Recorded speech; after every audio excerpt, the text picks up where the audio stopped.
শেখ হাসিনাকে গ্রেফতারের red alert জারিতে পদক্ষেপ, প্রত্যাহার হচ্ছে গায়েবী মামলা আইন উপদেষ্টা। বাংলাদেশের গণতান্ত্রিক উত্তরণের সমর্থনের প্রতিশ্রুতি জার্মান চ্যান্সেলরের, জুরিখে ডক্টর ইউনূসের সঙ্গে বৈঠক।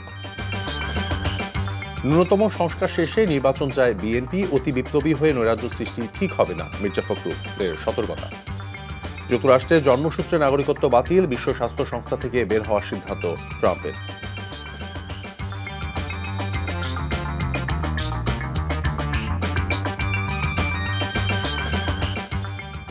আসসালামু আলাইকুম, মীর তৌফিক হোসেন স্বাগত জানাচ্ছি এনটিভির মধ্যরাতের খবরে। ক্রাউন সিমেন্ট শিরোনাম দেখছিলেন, এবার বলছি পুরো খবর।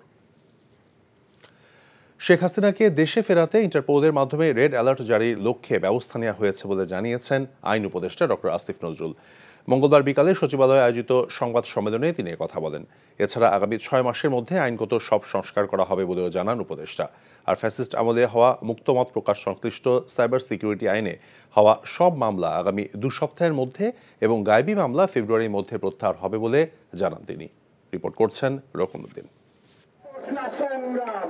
ছাত্র জনতার অভ্যুত্থানে গণহত্যার বিচার, তৎকালীন প্রধানমন্ত্রী শেখ হাসিনাকে ফিরিয়ে আনা, সংস্কার আর নির্বাচন, এসব নিয়েই আলোচনা দেশ জুড়ে।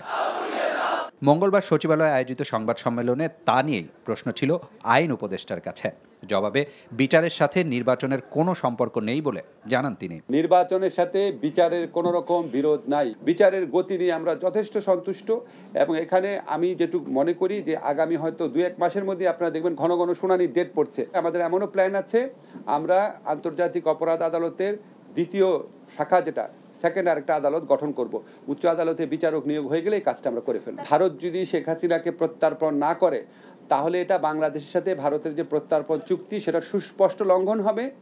সেটা আমরা সেই ব্যাপারে আমরা বিশ্ব সমাজে কি পদক্ষেপ নেব সেটা আমাদের পররাষ্ট্র মন্ত্রণালয়ের মাধ্যমে ঠিক করা হবে।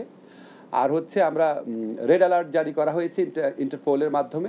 আমাদের যা যা করণীয় আছে আমরা করে যাচ্ছি, আরও কিছু করণীয় থাকলে ক্ষেত্র বিশেষে চিন্তা করে আমরা অবশ্যই করব। এখন পর্যন্ত গেল সরকারের আমলে হওয়া 2500 গায়েবী মামলা চিহ্নিত হয়েছে, যা 1 সপ্তাহের মধ্যে প্রত্যাহার করা হবে বলে জানান উপদেষ্টা। বলেন, সাইবার সিকিউরিটি আইনে মুক্ত মত প্রকাশ সংশ্লিষ্ট সব মামলাও প্রত্যাহার হবে 2 সপ্তাহের মধ্যে। আগামী 2 সপ্তাহের মধ্যে স্পিচ অফেন্স সংক্রান্ত যতগুলা মামলা আছে সব প্রত্যাহার করা হবে। 25টি জেলায় 2500-এর বেশি মামলাকে রাজনৈতিক হয়রানিমূলক মামলা হিসেবে চিহ্নিত করা হয়েছে। আগামী 7 দিনের মধ্যে মামলাগুলা প্রত্যাহার করার আশা করছি।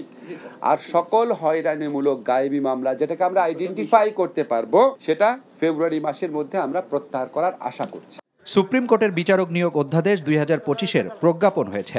এখন থেকে সুপ্রিম জুডিশিয়াল অ্যাপয়েন্টমেন্ট কাউন্সিলের মাধ্যমে বিচারক নিয়োগ পাবে বলে জানান আইন উপদেষ্টা। এ সময় তার কাছে প্রশ্ন ছিল আইন বিষয়ক সংস্কার ও কমিশনের সুপারিশ নিয়ে। সংবিধানের সাথে সংঘর্ষমূলক কোনো সংস্কার আমরা করছি না আইন মন্ত্রণালয়ের মাধ্যমে। সংবিধান সংস্কার কমিশন যেটা বলেছে ওটা সংবিধান সংশোধনের বিষয়, এগুলি তো আমরা হাত দিব না। সমস্ত আইনগত সংস্কার আশা করি আগামী 6 মাসের মধ্যে আমাদের যে প্রত্যাশা আছে সবগুলো আইনগত সংস্কার করে যাব। সংবিধান সংস্কার কমিশনের সুপারিশ কিভাবে বাস্তবায়ন হবে তা জাতীয় ঐক্যমত্য কমিশন ঠিক করবে বলেও জানান আইন উপদেষ্টা। রকনউদ্দিন, এনটিভি নিউজ, ঢাকা। রাজনৈতিক দলগুলো ঐক্যমত্যে পৌঁছালেই জুলাই গণঅভ্যুত্থানের চার্টারে স্বাক্ষর করা হবে বলে জানিয়েছেন অন্তর্বর্তী সরকারের প্রধান উপদেষ্টা ডক্টর মোহাম্মদ ইউনূস। মঙ্গলবার সুইজারল্যান্ডের দাভোসে ওয়ার্ল্ড ইকোনমিক ফোরাম সামিটের সাইডলাইনে জার্মানি চ্যান্সেলর ওলফ শোলজের সঙ্গে বৈঠকে তিনি একথা বলেন। এ সময় জার্মান চ্যান্সেলর বলেছেন, গণতান্ত্রিক উত্তরণে বাংলাদেশকে সমর্থন করবে জার্মান সরকার। আলোচনায় রাখাইনে রোহিঙ্গাদের সেফ জোন তৈরিতে জার্মানের সমর্থন চাওয়া হয়েছে। এর আগে বাংলাদেশ সময় বিকেল 5:20 সুইজারল্যান্ডের জুরিখ শহরে পৌঁছান প্রধান উপদেষ্টা। এ সময় বিমানবন্দরে প্রধান উপদেষ্টাকে অভ্যর্থনা জানান জাতিসংঘে বাংলাদেশের স্থায়ী প্রতিনিধি তারেক মোহাম্মদ আরিফুল ইসলাম।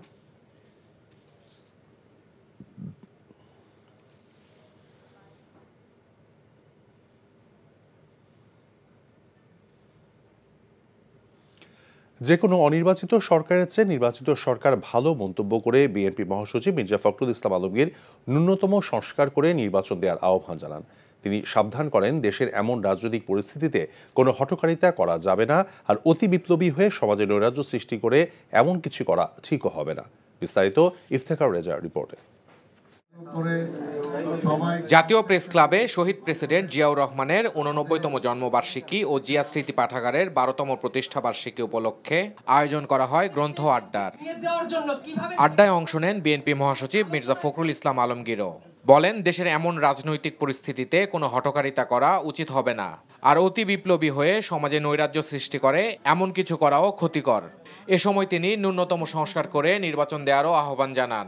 এমন কিছু আমরা করব না যেখানে আমরা আরো নৈরাজ্যের সৃষ্টি করে আরো বিপদ আমরা যেন দেখে না আনি। সংস্কারের প্রস্তাবগুলো আসতে শুরু করেছে।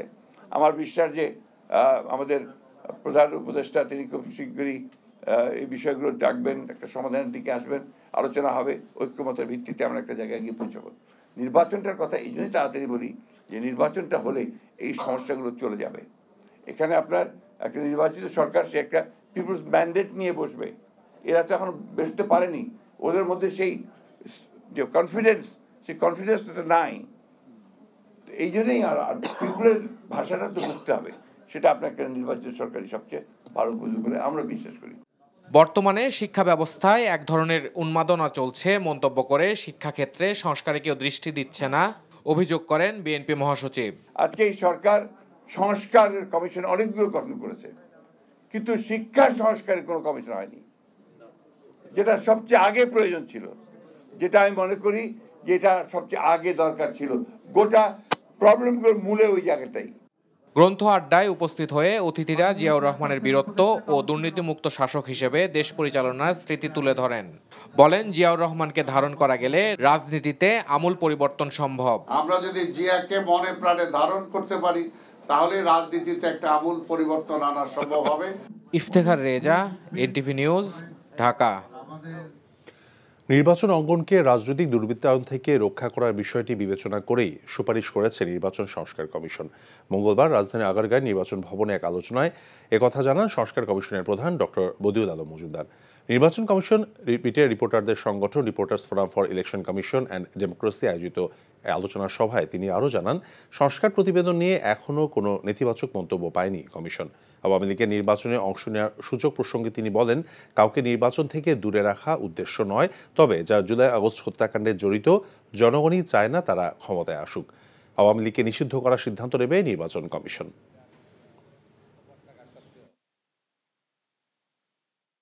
আমরা কাউকে নির্বাচন থেকে দূরে রাখা নয়, এটা আমাদের উদ্দেশ্য নয়, কিন্তু আমরা কি চাই যারা আমাদের এই যে অন্যান্য যারা আমাদের নাগরিক তাদেরকে যেভাবে খুন করেছে, প্রায় ২,০০০ ব্যক্তি খুন হয়েছে, এবং যারা গুম হয়েছে, যারা বিভিন্নভাবে গুরুতর মানবাধিকার লঙ্ঘন করেছে,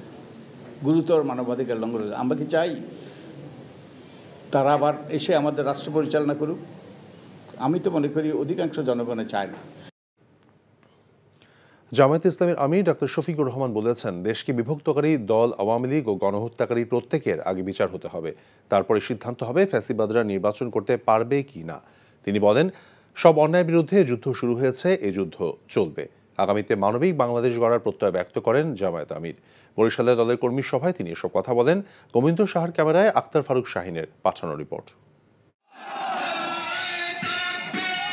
সবার জন্মভূমি, অথচ 23.5 বছর শাসনকালে নানা অজুহাতে বিভক্ত করা হয়েছে দেশকে।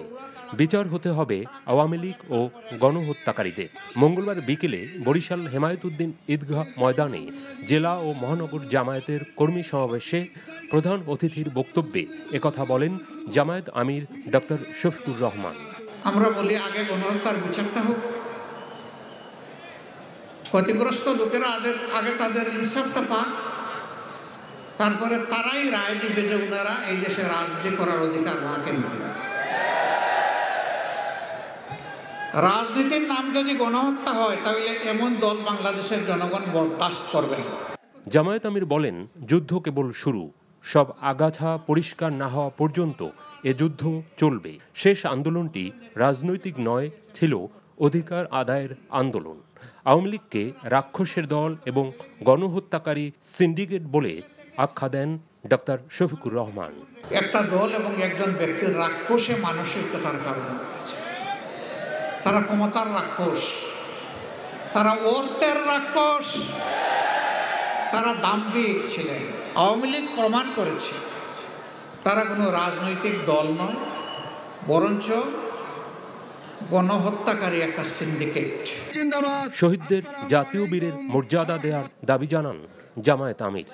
এর আগে বরিশাল সদরের চরমোনাই দরবার পরিদর্শন এবং ইসলামী আন্দোলন বাংলাদেশের নায়েবে আমির ও চরমোনাই পীরের সঙ্গে মত বিনিময় করেন তিনি।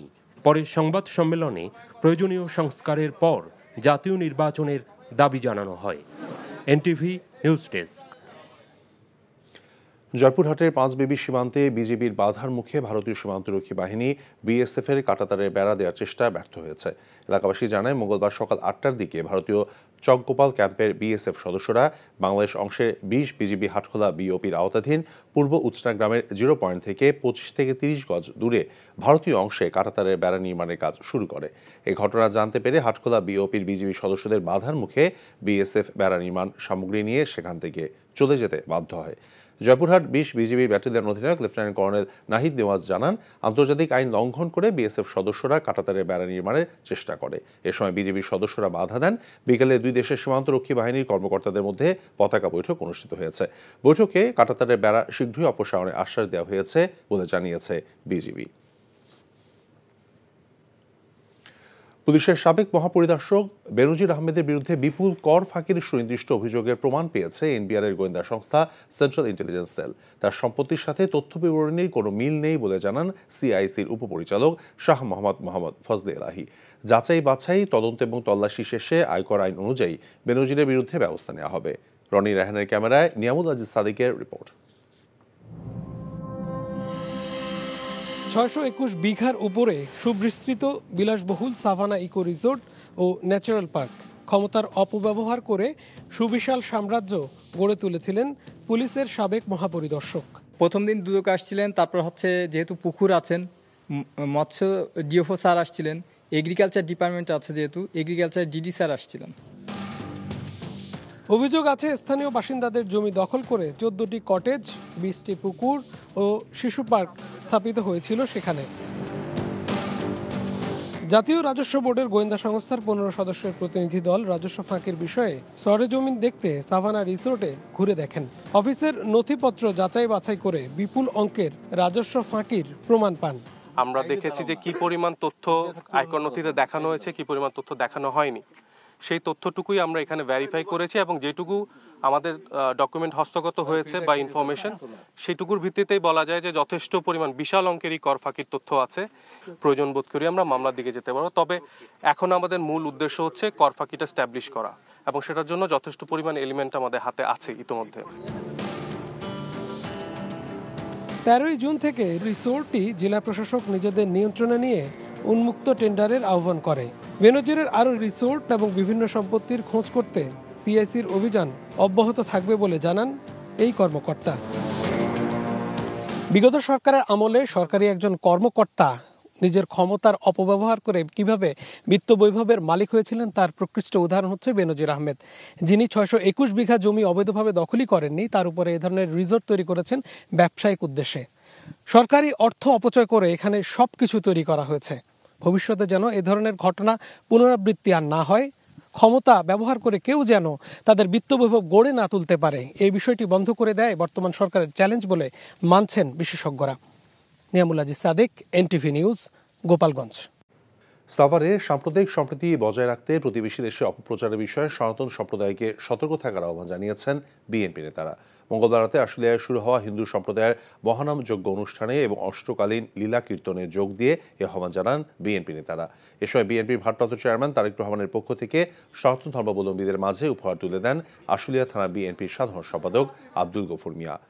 ধামসোনা ইউনিয়নের কন্ডা এলাকার লক্ষ্মী মন্দিরে মাসব্যাপী কীর্তনে অংশ নিচ্ছে দেশের বিভিন্ন প্রান্ত থেকে আসা কীর্তনিয়া দল।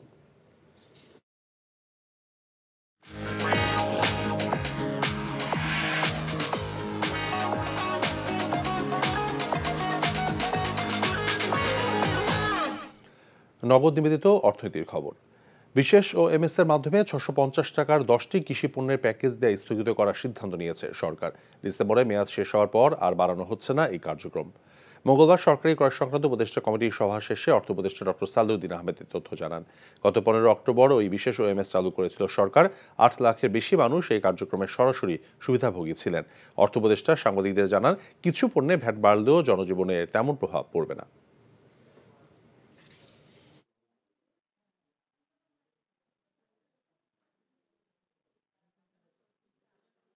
ডিসেম্বরে আমরা এটা স্থগিত করলাম, কারণ বাজারে মোটামুটি সাপ্লাই এসছে, অথবা এটাও একটা জিনিস। আর ভবিষ্যতে যদি কোনো আবার ইমার্জেন্সি রেজ করে তখন দেখা ভ্যাটের ব্যাপারটা দেখেছি, কিন্তু বাজেটে যেটা মেইন যেগুলো থাকবে ট্যাক্সগুলো, সেখানে আমরা ওটাকে আরও ভালোভাবে সমন্বয় করবো। সেটা হলো মেইন ইনস্ট্রুমেন্ট আমার ভ্যাটের। আর ভ্যাটে যেগুলি বাড়িয়েছি কি একেবারে দ্রব্যমূল্যের উপরে হিসাবে। শহীদ প্রেসিডেন্ট জিয়াউর রহমানকে ধারণ করা গেলে রাজনীতিতে আমূল পরিবর্তন সম্ভব বলে মনে করে সৌদি আরব বিএনপি নেতারা। এনটিভি জেদ্দা প্রতিনিধি মাসুদ সেলিম জানান, বিএনপির প্রতিষ্ঠাতা জিয়াউর রহমানের 89তম জন্মবার্ষিক আলোচনায় পশ্চিমাঞ্চল বিএনপি নেতারা একথা বলেন। পশ্চিমাঞ্চল বিএনপির সিনিয়র যুগ্ম আহ্বায়ক আব্দুল মান্নানের সভাপতিত্বে অনুষ্ঠানে বক্তব্য রাখেন সংগঠনের সদস্য সচিব মীর মনিরুজ্জামান তপন, সাবেক সাংগঠনিক সম্পাদক প্রকৌশলী নুরুল আমিন, পশ্চিমাঞ্চল যুবদলের সাধারণ সম্পাদক শেখ মুস্তাক আহমেদ, মাহমুদুল হাসান, জাসাসের সভাপতি রফিক চৌধুরী। পশ্চিমাঞ্চল বিএনপির আহ্বায়ক কমিটির সদস্য টিপু সুলতানের সঞ্চালনায় উপস্থিত ছিলেন মোহাম্মদ স্বপন আমজাদ সহ অন্যরা।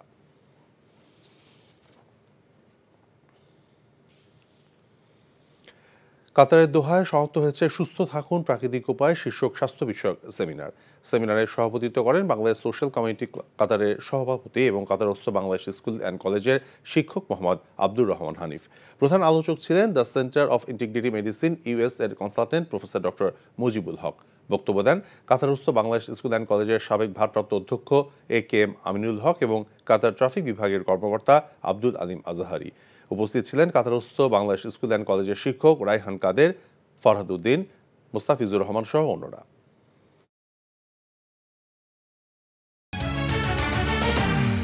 শেখ হাসিনাকে গ্রেফতারে রেড অ্যালার্ট জারিতে পদক্ষেপ, প্রত্যাহার হচ্ছে গায়েবী মামলা, আইন উপদেষ্টা। বাংলাদেশের গণতান্ত্রিক উত্তরণে সমর্থনের প্রতিশ্রুতি জার্মান চ্যান্সেলরের, জুরিখে ডক্টর ইউনূসের সঙ্গে বৈঠক। ন্যূনতম সংস্কার শেষে নির্বাচন চায় বিএনপি, অতি বিপ্লবী হয়ে নৈরাজ্য সৃষ্টি ঠিক হবে না, মির্জা ফখরুলের সতর্কতা। যুক্তরাষ্ট্রের জন্মসূত্রে নাগরিকত্ব বাতিল, বিশ্ব স্বাস্থ্য সংস্থা থেকে বের হওয়ার সিদ্ধান্ত ট্রাম্পের। এ ছিল মধ্যরাতের খবরে। এই খবরের ভিডিও সহ আপডেট জানতে ভিজিট করুন এনটিভি অনলাইন www.ntv.bd.com। এছাড়াও এনটিভি জনপ্রিয় সব অনুষ্ঠান এবং খবরের আপডেট জানতে ভিজিট করুন আমাদের ইউটিউব এবং ভেরিফাইড ফেসবুক পেজ। সকাল 7:30টায় সকালের খবর দেখার আমন্ত্রণ রইল। ধন্যবাদ সবাইকে।